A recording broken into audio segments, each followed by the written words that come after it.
Hello everyone, ये है most important topics MCom third semester के पेपर नंबर 1 रिसर्च माइथोलॉजी।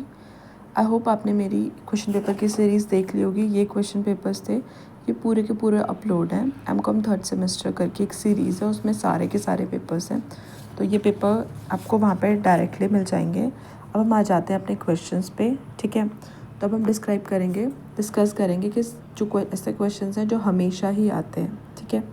तो एक सबसे पहले ध्यान रखना, आप कोई भी पेपर दे रहे हो ना, उसका जो पेपर का नेम है रिसर्च माइथोलॉजी, इसके ऊपर पक्का क्वेश्चन आता है कि व्हाट इज़ रिसर्च माइथोलॉजी, इसके टाइप्स, ये क्या होता है, इसके ऑब्जेक्टिव्स क्या होते हैं, व्हाई इट इज़ इम्पॉर्टेंट। इसके सारे के सारे क्वेश्चंस आप एक बार पढ़ लेना।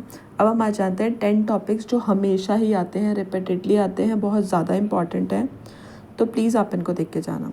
तो क्वेश्चन नंबर 1 जो है ना, वो है डिफाइन रिसर्च। आपको रिसर्च डिफाइन करनी है, उसके ऑब्जेक्टिव्स हो गए, ठीक है, उसके टाइप्स हो गए और उसकी प्रोसेसेस। ये बहुत ज़्यादा इंपॉर्टेंट क्वेश्चन है, ये आता ही आता है और ये हमेशा आता है, तो प्लीज़ आप इसे पढ़ के जाओगे।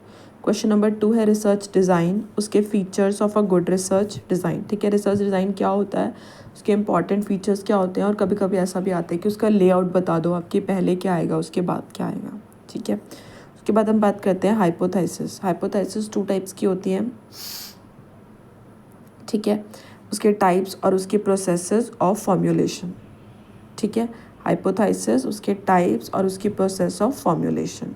अब हम आ जाते हैं टॉपिक नंबर 4, ये है अनोवा, ANOVA। इसको क्या बोलते हैं, एनालिसिस ऑफ वेरिएबल्स, ठीक है। इसके टाइप्स कितने टाइप्स के होते हैं, ये होते हैं 2 टाइप्स के, 1 वेरिएबल और 2 वेरिएबल। 1 वेरिएबल में सिर्फ एक फैक्टर अफेक्ट करता है, और 2 वेरिएबल्स में 2 होते हैं, एक्स और वाई, और इसके बेसिक प्रिंसिपल्स क्या क्या होते हैं, ठीक है। उसके बाद है सैम्पलिंग और उसके टाइप। सैम्पलिंग डिफरेंट टाइप्स की होती है और उसके टाइप्स भी, ठीक है। इसके ऊपर भी क्वेश्चंस आते हैं, और आज जो डिफरेंट टाइप्स है ना, उसके आप एग्जांपल्स भी पढ़ लेना तो बेटर रहेगा आपके लिए। उसके बाद प्राइमरी एंड सेकेंडरी डेटा, ये तो बहुत ज़्यादा बेसिक क्वेश्चन है, और ये घुमा फिरा के एमकॉम के हर पेपर में आ ही जाता है, तो प्लीज़ बी केयरफुल। उसके बाद बात करते हैं रिपोर्ट राइटिंग, टाइप्स और उसका लेआउट। लेआउट का मतलब है कि हम उसको लिखते किस टाइप से हैं, ठीक है। Report writing, what is report writing, उसका ऑब्जेक्टिव क्या होता है, उसका फॉर्मेट क्या होता है, उसके टाइप्स क्या होते हैं। एग्जाम्पल्स भी लिखने पड़ेंगे आपको, कौन सी रिपोर्ट कहाँ पे यूज़ होती है वो भी, और उसका लेआउट, ठीक है। टाइप 1 एरर भी आता है, लेकिन आई डोंट नो, मैंने 2-3 क्वेश्चन पेपर्स में देखा था, आई थिंक आई रिमेंबर कि ये जो टाइप है ना, ये ज़्यादा आया था। टाइप 2 एरर्स काफ़ी ज़्यादा दिखाए थे उन्होंने। उसके बाद हम बात करते हैं difference between parametric test and non parametric test. ये क्वेश्चन भी 2-3 बार रिपीट हुआ है।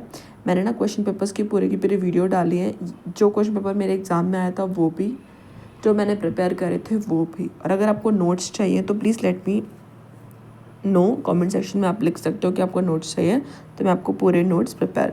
लेकिन जब होता है ना कि लास्ट मिनट, लास्ट डे होता है एग्ज़ाम का, आपको समझ नहीं आता क्या प्रिपेयर करना है, तो उस टाइम पे ये टॉपिक्स अगर आप प्रिपेयर करके जाओगे ना, तो ये मोर देन इनफ होगा। इन्हीं में से घुमा फिरा के क्वेश्चन आते हैं। अब हम बात करते हैं question number 10, tabulation versus classification. और जब भी आप कोई डिफरेंशिएशन का क्वेश्चन लिखो ना, मतलब आपको डिफरेंशिएट करना हो, जैसे कि ये आ गया प्राइमरी वर्सेस सेकेंडरी या टेबुलेशन वर्सेस क्लासिफिकेशन, तो इसमें आप क्या करोगे, इसमें आप 3 कॉलम्स बनाओगे, एक बेसिस, फिर topic number 1, topic number 2। Basis का मतलब सबसे पहले उसकी डेफिनेशन आ गई, फिर प्रोसेस आ गया, फिर कॉजेज आ गए, फिर उसका इफेक्ट आ गया, फिर एग्जांपल्स आ गए, फिर आपका क्या थॉट प्रोसेस है उसके बारे में, फिर उसका कंक्लूजन आ गया, फिर वो कहाँ कहाँ यूज़ होता है। मतलब आप ना उसको ब्लॉग्स बना के